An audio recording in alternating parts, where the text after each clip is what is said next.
Bismillahirrahmanirrahim. Assalamualaikum warahmatullahi wabarakatuh. Apa kabar anak-anak hari ini? Sehat ya? Alhamdulillah. Baik, di sini kita memasuki pertemuan yang kedua, yakni dalam mata pelajaran Quran Hadis. Di pertemuan kedua ini kita sudah memasuki mata pelajaran. Ada yang tahu kemarin kita ngapain? Betul sekali, kemarin kita masih perkenalan dan sekarang kita akan memasuki materi yang pertama. Ada yang tahu materi kita apa hari ini?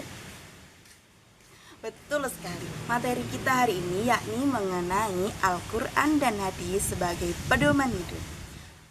Sebelumnya, sudah siap untuk belajar hari ini? Pintar sekali. Baik, sebelum kita mulai pembelajaran kita hari ini, alangkah lebih baiknya kita berdoa. Semoga apa yang kita lakukan hari ini mendapatkan kemudahan dan juga ridho dari Allah Subhanahu wa Ta'ala. Untuk berdoa, kita membaca Al-Fatihah secara bersama-sama ya. Al-Fatihah. Amin. Baik, sebelum kita mulai pelajaran hari ini, Ibu mau tanya, ada yang tidak masuk hari ini? Alhamdulillah masuk semua ya. Baik, Ibu tetap akan mengabsen karena Ibu ingin mengenal kalian lebih dalam. Untuk yang pertama ada Riko, hadir. Untuk Fatma, hadir. Yang terakhir ada Jessica, hadir. Baik, alhamdulillah ya hadir semua. Di sini Ibu mau menunjukkan kepada kalian mengenai peta konsep apa yang akan kita pelajari hari ini. Yang akan kita pelajari hari ini adalah Al-Quran dan Hadis sebagai pedoman hidup manusia. Baik, sebelumnya Ibu mau pasang dulu ya. Sambil menunggu Ibu memasang, sebelumnya Ibu mau tanya, ada yang sudah tahu mengenai apa itu Al-Quran? Ada yang tahu? Oh, belum tahu ya. Baik, sebentar.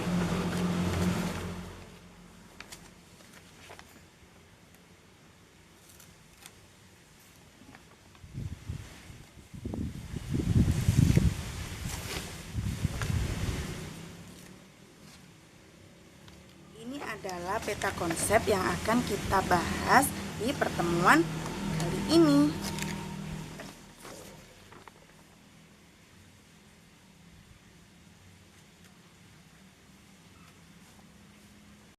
Baik, di sini kita akan memasuki materi yang pertama, yakni Al-Quran dan Hadis. Ada yang tahu apa itu Al-Quran? Belum ya, baik. Ibu akan menjelaskan mengenai pengertian Al-Quran terlebih dahulu. Al-Quran berasal dari bahasa Arab Qara'a yaqra'u Qur'anan yang artinya bacaan. Yang artinya apa anak-anak? Pintar bacaan. Yang kedua, Al-Quran menurut istilah yakni firman Allah yang diturunkan kepada Nabi Muhammad sebagai mukjizat melalui malaikat Jibril yang ditulis dalam bahasa Arab, yang diturunkan secara mutawatir, yang didahului dengan surat Al-Fatihah dan diakhiri dengan surat An-Nas yang bernilai ibadah ketika membacanya. Ada pengertian singkat mengenai Al-Quran, yakni sebuah kalam Allah yang diturunkan kepada Nabi Muhammad melalui malaikat Jibril, yang diturunkan secara mutawatir dan bernilai ibadah ketika membacanya. Jadi dalam Al-Quran ini, poin yang harus diingat adalah yang pertama, merupakan kalam Allah. Yang kedua, merupakan mukjizat untuk Nabi Muhammad. Yang ketiga, diturunkan kepada Nabi Muhammad melalui malaikat Jibril. Yang keempat, ditulis dalam bahasa Arab. Yang kelima, diturunkan secara tawatir. Dan yang terakhir, bernilai ibadah ketika membacanya. Lalu di sini Ibu akan menjelaskan mengenai kedudukan Al-Quran sebagai pedoman hidup manusia. Al-Quran merupakan sumber hukum pertama umat manusia. Sumber hukum keberapa anak-anak? Pintar, yang pertama. Al-Quran merupakan pusatnya sumber yang dijadikan sebagai pedoman hidup dalam kehidupan manusia. Kemudian yang kedua yakni hadis. Yang kedua yakni mengenai hadis. Hadis secara bahasa dapat berarti baru, cerita, atau berita. Hadis secara bahasa berarti apa anak-anak? Yang pertama tadi apa? Betul, berita. Yang kedua, baru. Dan yang terakhir, cerita. Pintar sekali. Untuk pengertian hadis secara istilah merupakan semua yang disandarkan kepada Nabi Muhammad berupa perkataan, perbuatan, dan ketetapan Rasulullah Shallallahu Alaihi Wasallam. Yang pertama merupakan apa? Perkataan, betul. Yang kedua, ketetapan, dan yang terakhir mengenai perbuatan Rasulullah Shallallahu Alaihi Wasallam. Baik, untuk pembahasan selanjutnya di sini kita akan membahas mengenai fungsi Al-Qur'an dan hadis. Yang pertama yakni mengenai fungsi Al-Qur'an. Al-Qur'an yang pertama berfungsi sebagai pedoman hidup manusia. Yang kedua sebagai mukjizat kepada Nabi Muhammad SAW. Yang ketiga sebagai penyempurna kitab-kitab sebelumnya, dan yang terakhir sebagai media ibadah. Adapun fungsi hadis di sini adalah yang pertama sebagai penguat dari penjelasan Al-Qur'an. Kemudian yang kedua, hadis. Yang kedua yakni mengenai menerangkan atau menjadi penjelas mengenai hal-hal yang belum ada di dalam Al-Qur'an. Dan yang ketiga yakni menjelaskan hal-hal yang bersifat global.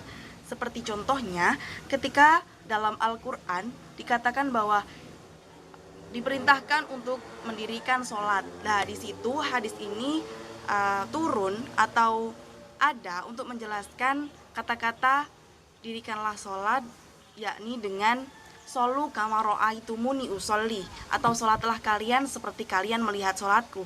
Nah, di sini adanya hadis ini digunakan untuk menjelaskan Al-Qur'an yang masih bersifat muljam atau global.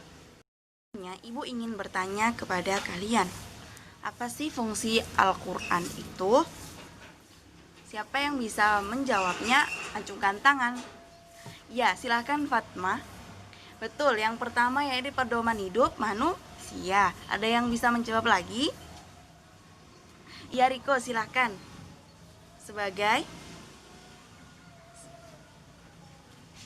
Ya, betul, sebagai penjelas kitab-kitab sebelumnya. Baik, lalu yang kedua yakni mengenai fungsi hadis. Ada yang tahu apa fungsi hadis? Oh iya, Jessica, silahkan. Baik, benar, sebagai penguat penjelasan Al-Qur'an. Wah, di sini semua pintar-pintar sekali ya, Bah. Ini pembahasan kita yang terakhir mengenai cara memfungsikan Al-Qur'an.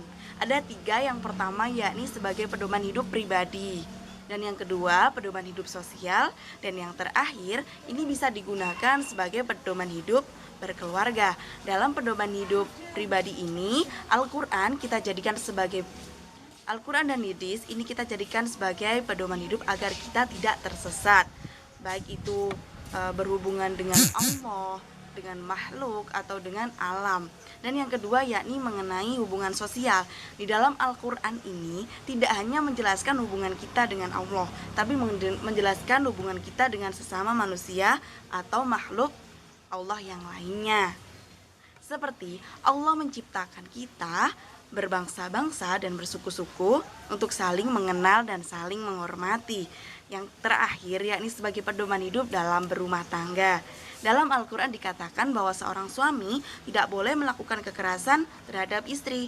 Sekalipun istri juga seperti itu. Istri tidak boleh membangkang terhadap suaminya. Baik, sekian mungkin yang dapat Ibu sampaikan. Sebelum Ibu akhiri di sini, Ibu akan menjelaskan atau memberikan kesimpulan kepada kalian bahwa Al-Qur'an merupakan sebuah firman Allah yang diturunkan kepada Nabi Muhammad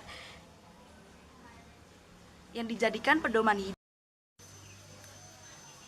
Baik, untuk menambah pengetahuan kita hari ini, Ibu memberikan tugas kepada kalian, yakni masing-masing dari kalian harus membuat peta konsep tentang apa yang sudah kita pelajari hari ini.